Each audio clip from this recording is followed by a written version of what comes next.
اللهم فقهنا في الدين وعلمنا التأويل واهدنا إلى سواء السبيل ربنا زدنا علما وارزقنا فهما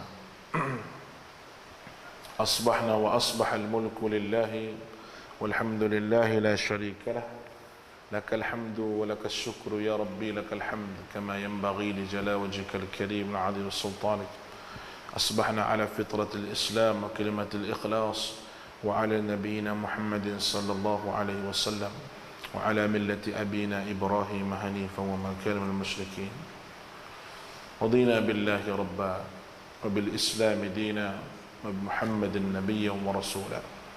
Alhamdulillah, pada pagi ini kita sambung berkenaan dengan ayat-ayat suruhan. Pada minggu yang lepas kita bicara masalah perintah Allah Subhanahu wa taala, suruhan Allah Subhanahu wa taala supaya berlaku adil terhadap anak-anak yatim. Masih lagi dalam bab anak yatim. Dan pada hari ini kita nak bicara masalah perintah mendermakan harta kepada anak-anak yatim dalam ayat suratul Baqarah 177. A'udzubillahi minasyaitonir rajim. Laisal birra an tuwallu wujuhakum qibala al-masyriqi wal maghribi walakinnal birra man amana billahi wal yawmil akhir ولكن البر من آمن بالله واليوم الآخر والملائكة والكتاب والنبيين وآتى المال على حبه ذوي القربى واليتامى والمساكين وآتى المال على حبه ذوي القربى واليتامى والمساكين وابن السبيل والسائلين وفي الرقاب وأقام الصلاة وآتى الزكاة والموفون بعهدهم إذا عاهدوا والصابرين في البأساء والضراء وحين البأس أولئك الذين صدقوا وأولئك هم المتقون. Baik. Ayat ini terkenal sebagai nama Ayatul Bir. Ayatul Bir. Al-Bir maknanya ayat tentang kebaikan. Ayat tentang kebaikan. Al-birru al-khair. Al-khair juga makna kebaikan. Tapi al-bir dalam ayat ini berkenaan dengan lebih kepada kebaikan yang berbentuk kebajikan. Kebaikan yang berbentuk kebajikan, dan kebajikan itu sifatnya lebih umum, lebih menyeluruh.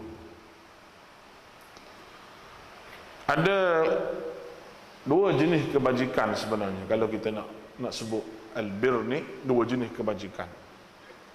Yang pertama sekali ibadah dan juga akhlak.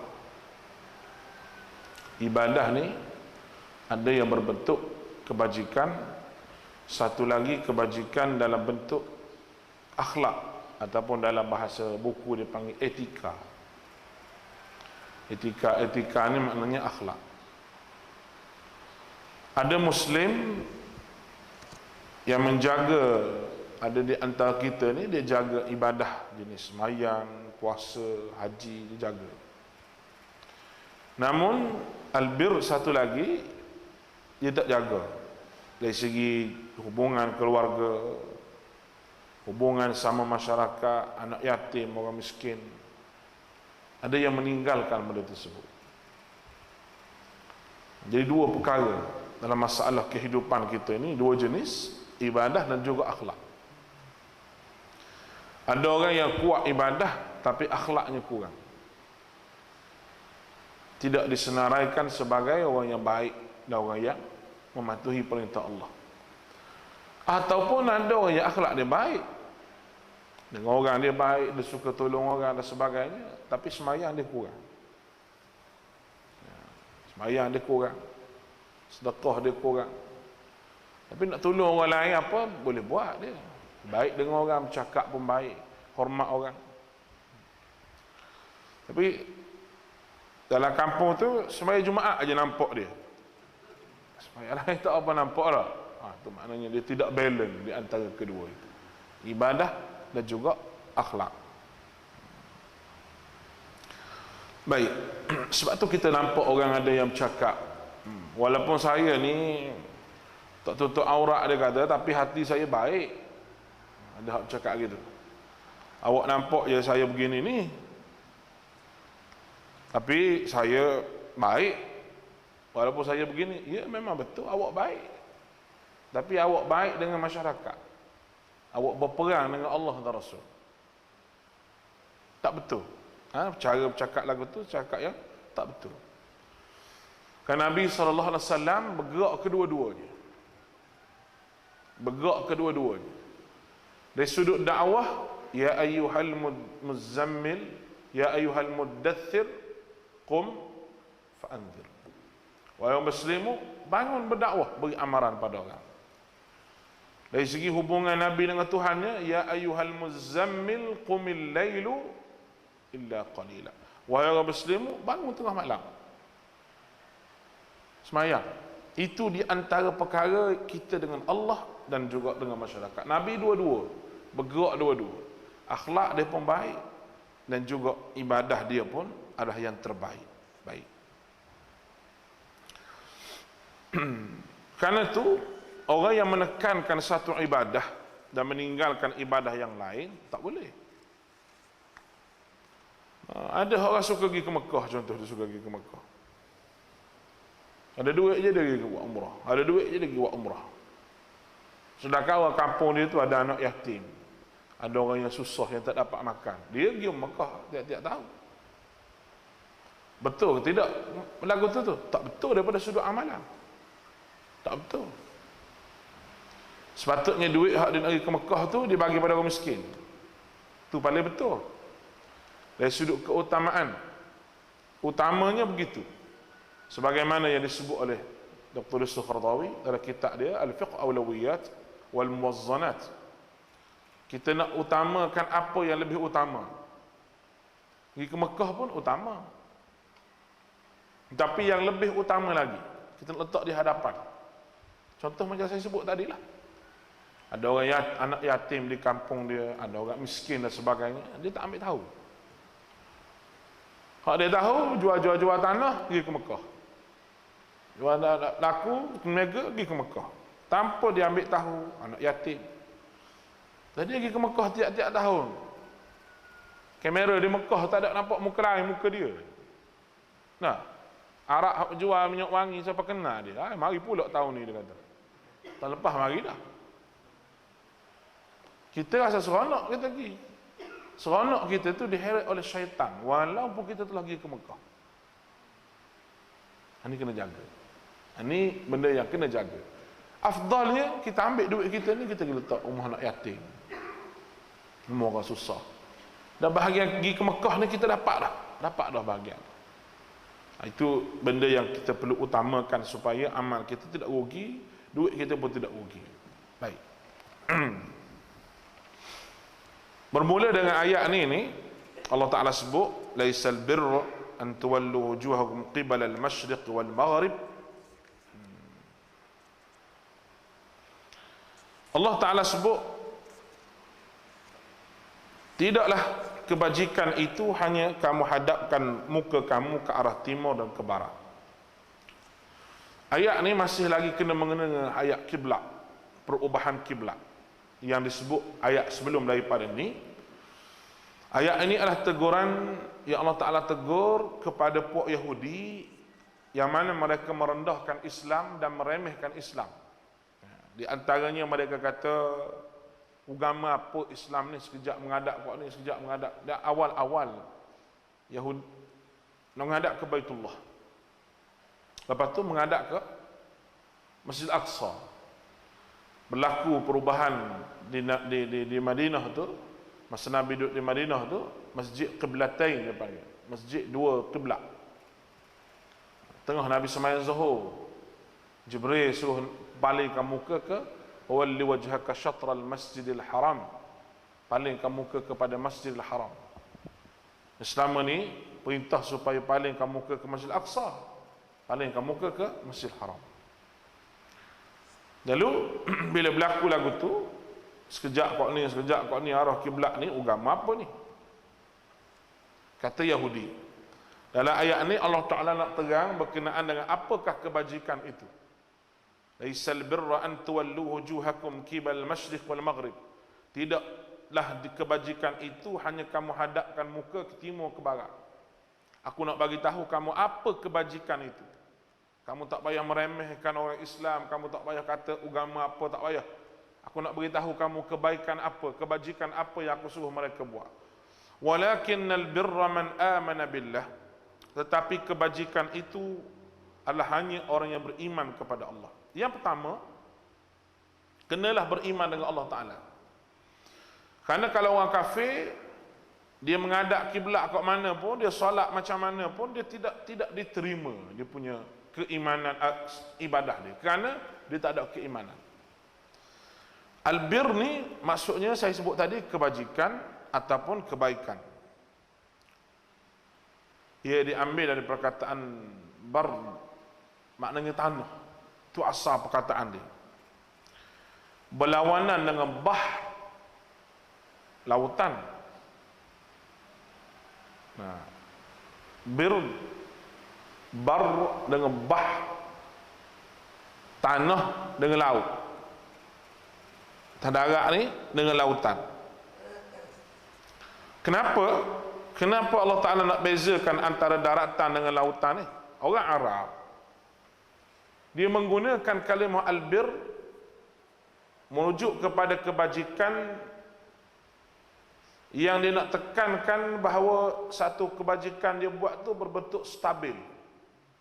Stabil ni tanah lah, kerah. Kalau albah, lautan tu adalah sejenis benda yang bergelora, tak stabil. Keimanan ini berbentuk benda yang stabil, bukan jenis bergelora. Kalau bergelora tu keimanan, orang panggil was-was, orang panggil tak yakin. Itu dia punya bahasa dia. Sebab tu Allah Ta'ala gunakan satu perkataan, dia tidak guna khair, tapi dia guna albir. Inilah benda yang boleh kita nampak. Albir satu jenis benda yang tetap, stabil. Macam kita tengok tanah atau muka bumi ni, dia stabil. Adalah lengkuk-lengkuk sikit, tapi tidak sama dengan geloranya laut. Geloranya laut tak sama dengan tak stabilnya tanah. Tak stabilnya tanah, situ lengkuk, dia gitu je. Banyak hak stabil. Tapi laut ni kalau kita duduk, kalau laut bergelora, kita duduk atas sampan, tengah laut tu muntah lah kalau orang tak biasa. Ini adalah perkataan yang Allah Ta'ala pilih. Laisal birra an tuwallu wujuhakum qibal masyriq wal maghrib walakinnal birra man amana billah. Albir yang pertama, kebajikan itu beriman kepada Allah Subhanahu wa taala. Ada 3 poin penting dalam ayat ni. Belum daripada kita pergi depan lagi. Yang pertama, percaya pada Allah. Yang keduanya, percaya pada hari akhirat. Yang ketiganya, percaya pada Al-Quran. Percaya pada Allah, akhirat, Al-Quran. Dan 3 elemen ini elemen yang sentiasa diulang oleh Allah Azza wa Jalla dalam Al-Quranul Karim. 3 perkara. Itu Allah, akhirat, wahyu Quran. Allah, akhirat, wahyu Quran. Dalam sebiji Al-Quran 30 juzuk ni dia ulang ketiga-tiga ini. Baik. Dan ayat ni secara keseluruhannya dia cerita berkenaan dengan tentang melakukan kebajikan. Tapi kenapa manusia melakukan kebajikan itu? Kerana Allah. Kerana Allah Ta'ala yang suruh buat kebajikan. Kerana redha Allah Subhanahu wa Ta'ala, wal yaumil akhir, dan beriman pada Allah, beriman pada hari akhirat. Ini saya sebut tadi. Yang pertama sekali kebajikan Allah, yang kedua akhirat. Ini komponen yang kedua, itu percaya pada akhirat. Sebab apa Allah Subhanahu wa taala tekankan akhirat? Kerana musyrikin Mekah dia tak percaya pada akhirat. Dia tak percaya pada kehidupan semula selepas daripada kematian. Dia tak boleh nak terima benda tu. Baik. Sedangkan mukmin dia kena percaya pada akhirat, dan akhirat itulah yang membentuk jiwa di atas muka dunia. Kalau dia tak percaya pada akhirat, bermakna jiwa dia rosak, dan sebagai seorang hamba Allah Ta'ala untuk hidup atas muka dunia, dia tak capai matlamat. Kerana akhirat itu tak ada dalam jiwa dia. Bila akhirat itu duduk dalam jiwa dia, dia membentuk diri di atas muka dunia ni sebagai seorang hamba Allah yang baik. Sebab apa-apa pun dia ingat akhirat. Nak buat jahat ke, nak buat baik ke, nak buat apa sahaja yang berbentuk dunia, dia mesti ingat akhirat.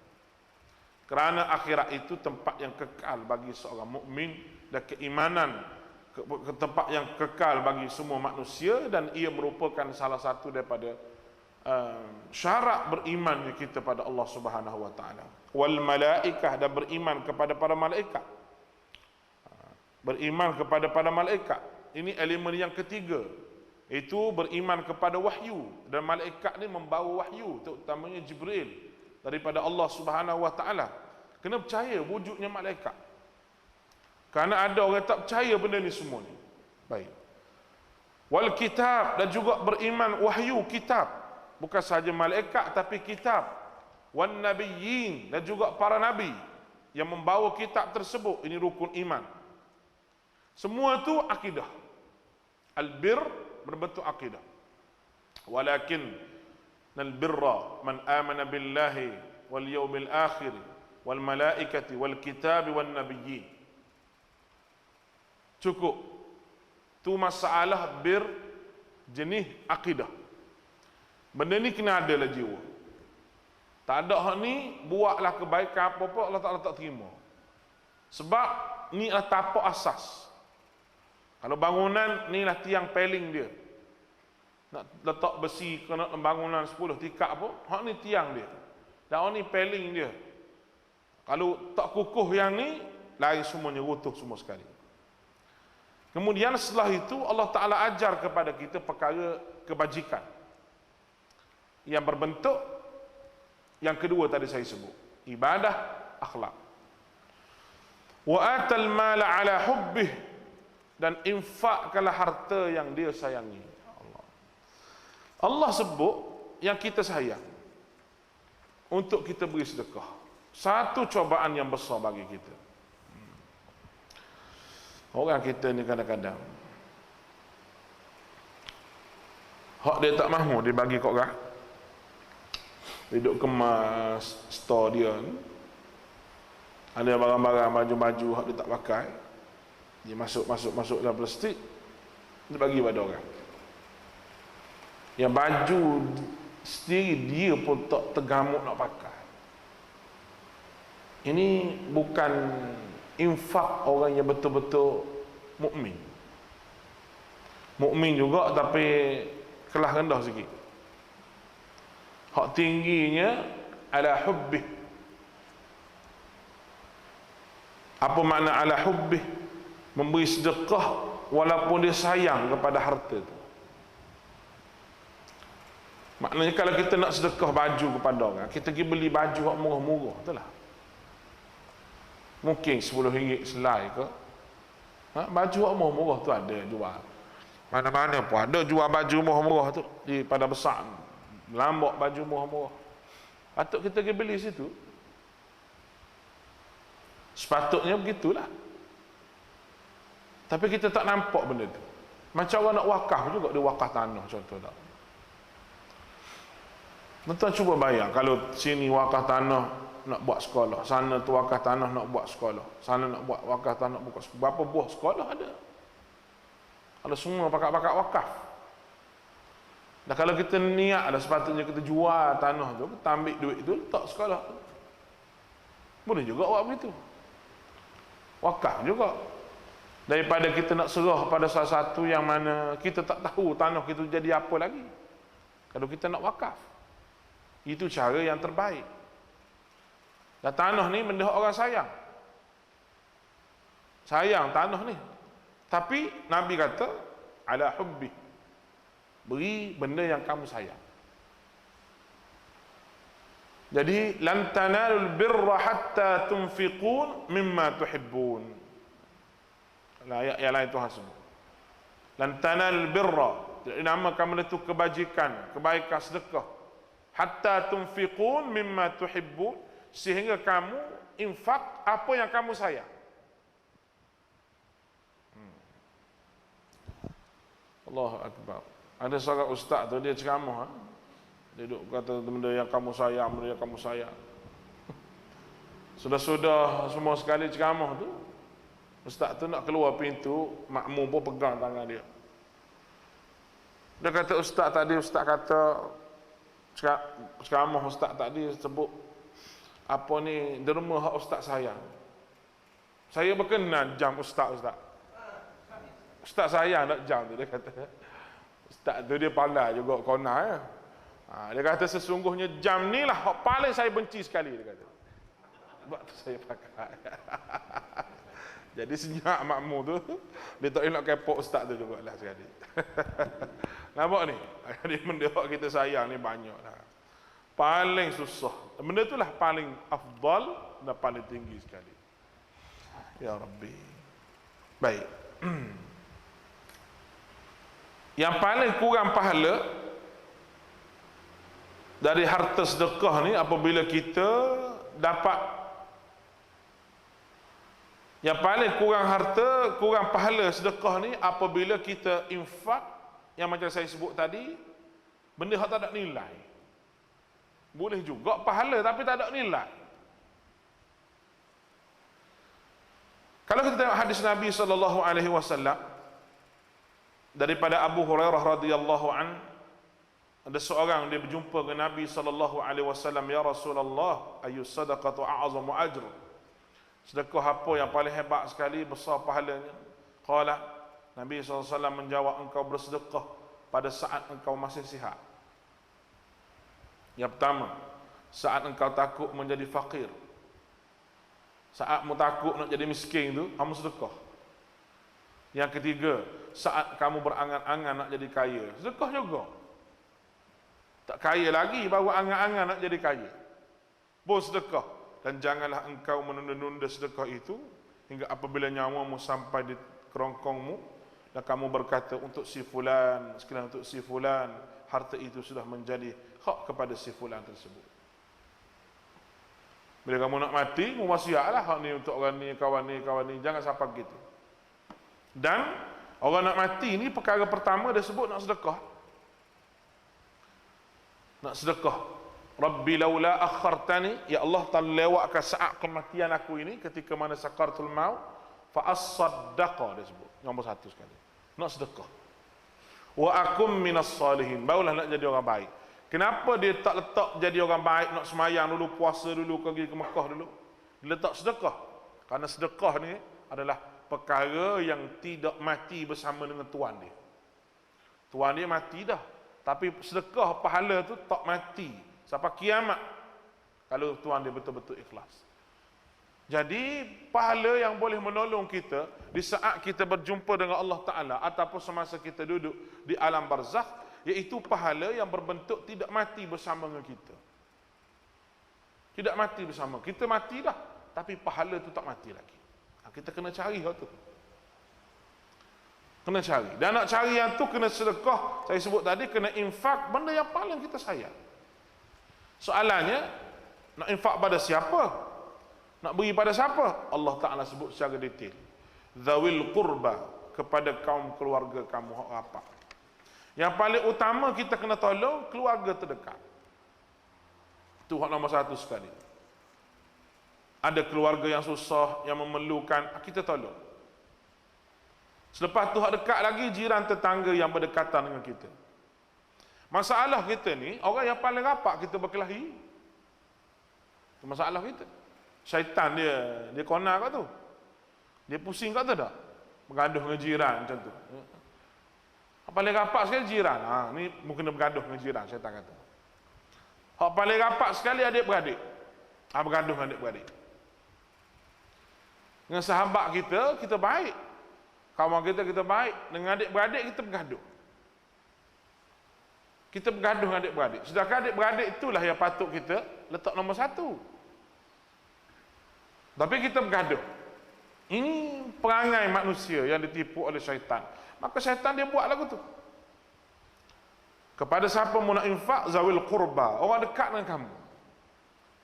Sama ada keluarga ataupun orang yang dalam kampung kamu, jiran kamu, yang paling dekat. Sebab tu saya sebut, kalau kita nak buat korban, orang kata korban di luar negara.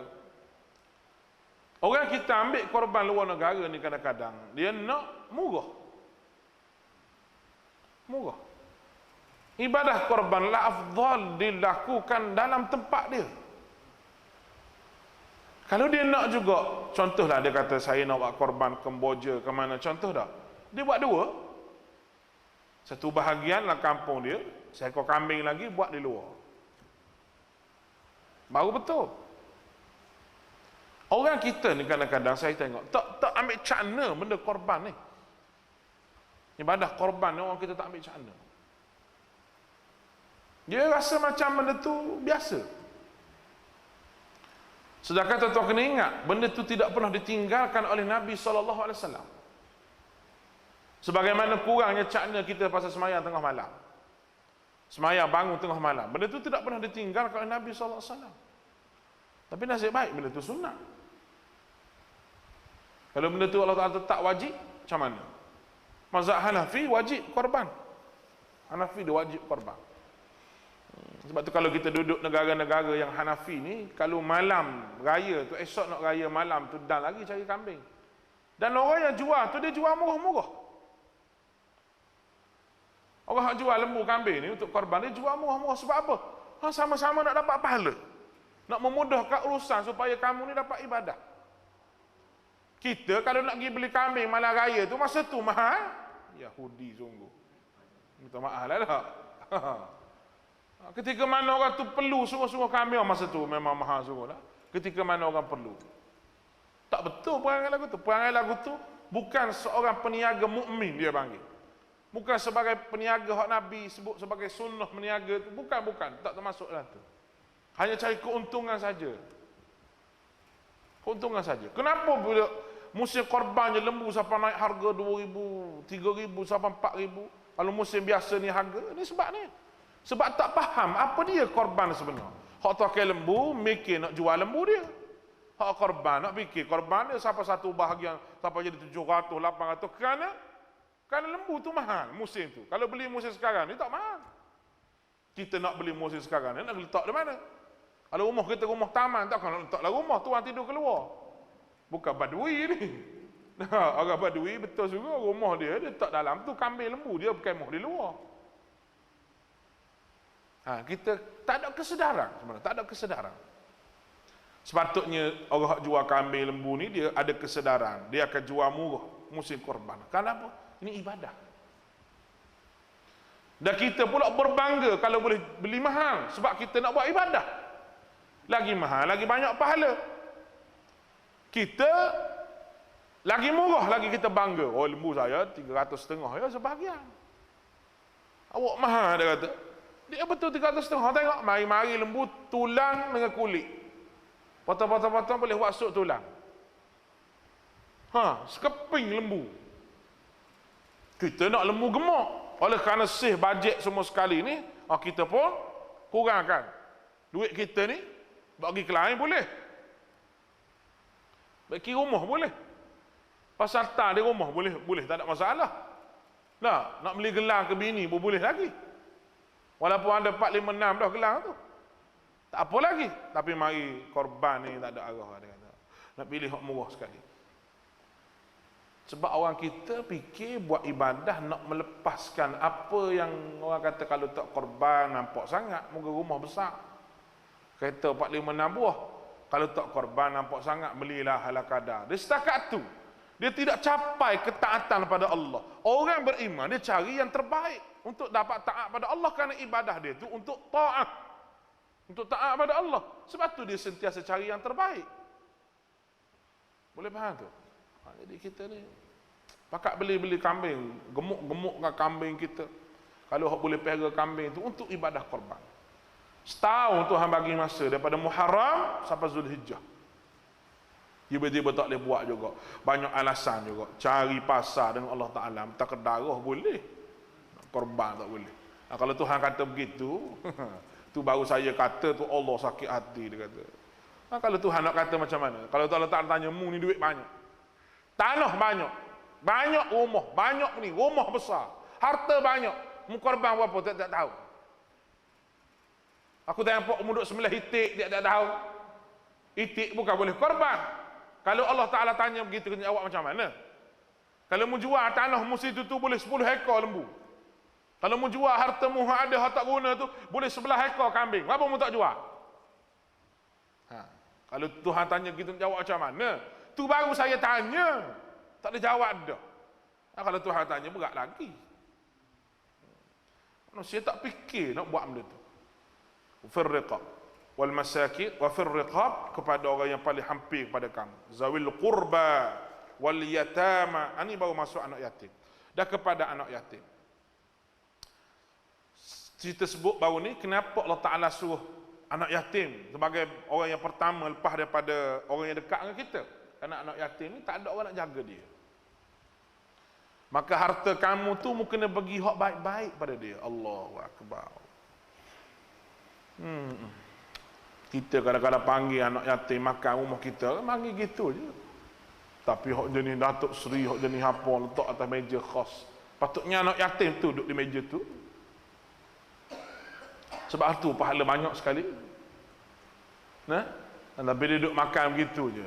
Sekadar nak panggil lah, dengar ustaz mengajar subuh-subuh anak yatim, panggil lah.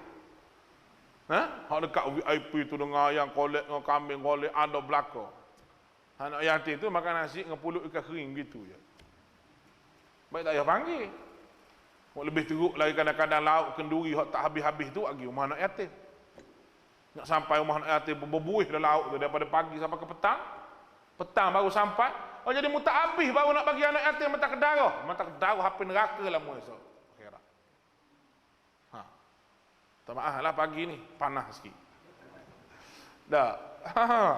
Awak duk bagi makan benda tu, patutnya orang Kelantan kata kepala gula tu, faham kepala gula tu tak? Mula-mula masak gula kawah tu, kepala gula tu mula berspuyuk dah mugi atas anak yatim. Sepatutnya gitu. Ni habis hak kenduri baru pergi hantar. Allah. Hinanya kawan tu, padahal kawan tu lepas zawil qurba wal yatama. Nombor 2 wal yatama. Letak anak yatim nombor 2.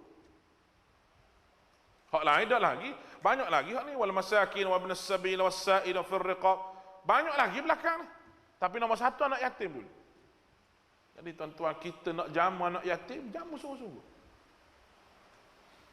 Munasabah ke benda hak kita tak lalu nak makan, kita bagi pada orang. Hak peniaga-peniaga di kedai.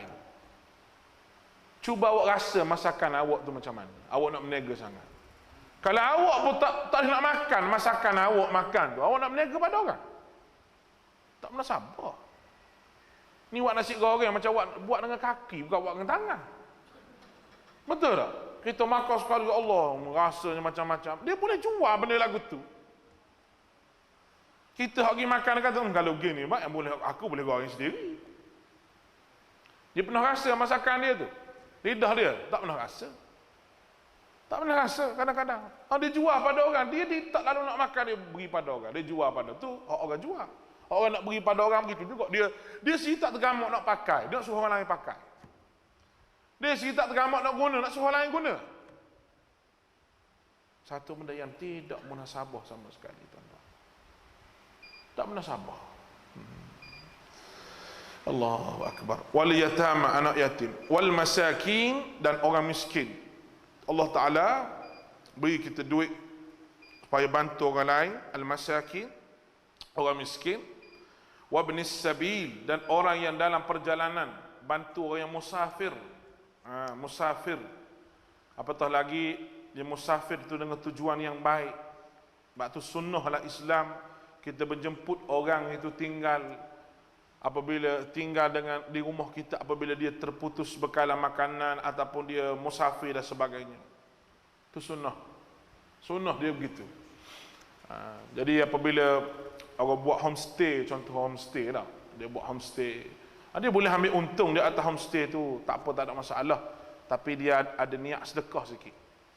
Homestay ni dia kata biasa saya letak 250, tapi tak apalah, kita bagi RM200 sudah. Kalau nak kira RM200 tu tolak campur upah orang bersih apa semua, dapat RM50 je kita.